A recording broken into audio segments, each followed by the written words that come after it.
ചായക്കടയിൽ നിന്നിട്ട് ഒരുത്തൻ ബാപ്പയ്ക്ക് തങ്ങളുടെ കാലത്തെ ലീഗ് അല്ല ഇപ്പത്തെ ലീഗ് എന്ന് പറയുമ്പോൾ സംഗതി ശരിയാണോ എന്നല്ല പറയേണ്ടത്. ബാപ്പയ്ക്ക് തങ്ങൾ മരിച്ചുപോയി, എന്താ ലീഗിന് കുഴപ്പമെന്ന് തിരിച്ചു ചോദിക്കണം. എന്താ മുസ്ലിം ലീഗിന് പ്രശ്നം അവരോട് തിരിച്ചു ചോദിക്കണം. അത് ചോദിക്കാൻ ധൈര്യമുള്ള കുട്ടികളുണ്ടോ? കുട്ടികൾ അവന്റെ കൂടെ കൂടി പറയും, ചായക്കടയിൽ നിന്നിട്ട് പറയും, ബാപ്പയ്ക്ക് തങ്ങളുടെ കാലത്ത് ലീഗ് നന്നായിരുന്നു, പൂക്കോയത്തങ്ങളുടെ കാലത്തും തരക്കടില്ലായിരുന്നു, ഇപ്പൊ ലീഗ് മോശം, ഒക്കെ അവനവന്റെ കീശയിലേക്ക് പണമുണ്ടാക്കാനുള്ള പാർട്ടിയാണെന്ന് പറയും.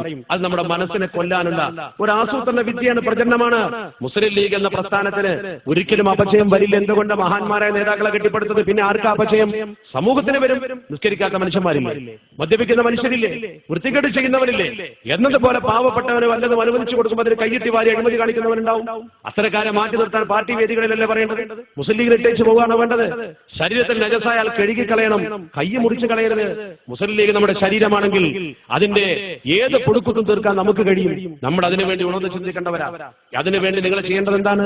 പാർട്ടി വേദികളിൽ മുസ്ലിം ലീഗിന്റെ പ്രവർത്തനം വളരെ മനോഹരമായി കാഴ്ചവെക്കുന്ന ആത്മാർത്ഥതയുള്ള പ്രവർത്തനങ്ങൾ സൃഷ്ടിക്കണം. ലാ തസ്അലിൽ ഇമാറത്ത, നേതൃത്വം ചോദിച്ചു വാങ്ങരുത്, നേതാവാകാൻ ആഗ്രഹിക്കരുത്.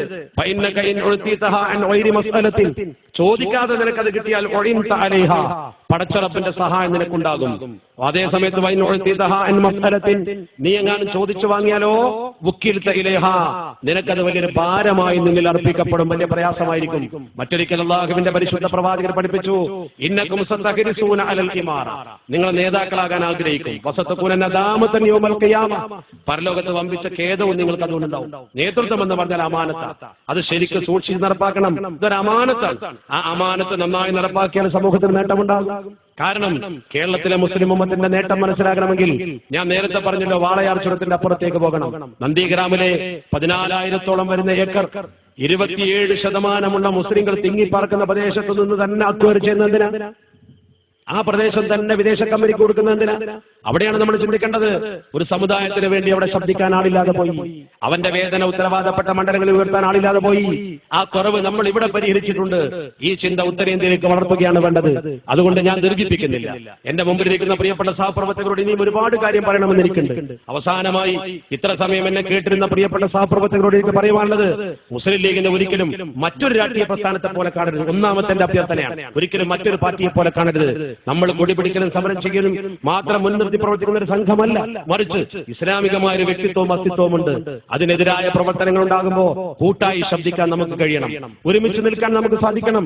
അങ്ങനെ പ്രവിശാലമായ ഒരു ഭൂമിക സൃഷ്ടിച്ചുകൊണ്ട് വളരുന്ന തലമുറക്ക് മുസ്ലിം ലീഗിന്റെ അനിവാര്യതയെക്കുറിച്ച് ബോധ്യപ്പെടുത്തി കൊടുക്കാൻ പൂർവിക നേതാക്കൾ നമുക്കുണ്ടാക്കി തന്ന ഈ തലയുടെ ഭദ്രത അവരെ പറഞ്ഞ് പഠിപ്പിക്കാൻ ഓരോ പ്രവർത്തകനും മുന്നോട്ട് വരണം. അതായിരിക്കണം ഒരു മുസ്ലിം ലീഗ് പ്രസ്ഥാനക്കാരന്റെ ഏറ്റവും പ്രധാനപ്പെട്ട ചുമതല. അതോടൊപ്പം വ്യക്തിവിശുദ്ധി, ജീവിത വിശുദ്ധി വളരെ പ്രധാനമാണ്. മുസ്ലിം ആയ ശേഷം മുസ്ലിം ലീഗുകാരനാവണം, ധർമ്മബോധമുണ്ടാകണം.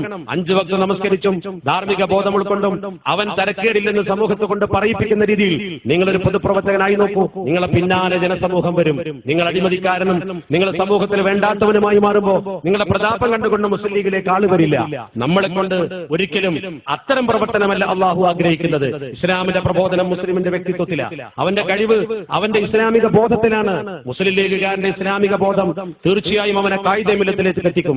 ഖായിദെ മില്ലത്തിന്റെ കാഴ്ചപ്പാട് അവന്റെ സിരകളിലൂടെ അവന്റെ പ്രവർത്തനത്തിലൂടെ ഒഴുകുമ്പോൾ ഒരു വിധവാ പെൻഷൻ വാങ്ങിക്കൊടുക്കുവാനും ഒരു പാവപ്പെട്ടവനെ ഖിദ്മത്ത് ചെയ്യുവാനും നാട്ടിലെ ഏത് സാംസ്കാരിക പ്രവർത്തനത്തിന്റെ മുമ്പിൽ ഇഖ്ലാസോടെ നിൽക്കുവാനും അവനെ ജനം കാണും. അപ്പോൾ പഴയകാല മുസ്ലിം ലീഗ് തിരിച്ചു വരും.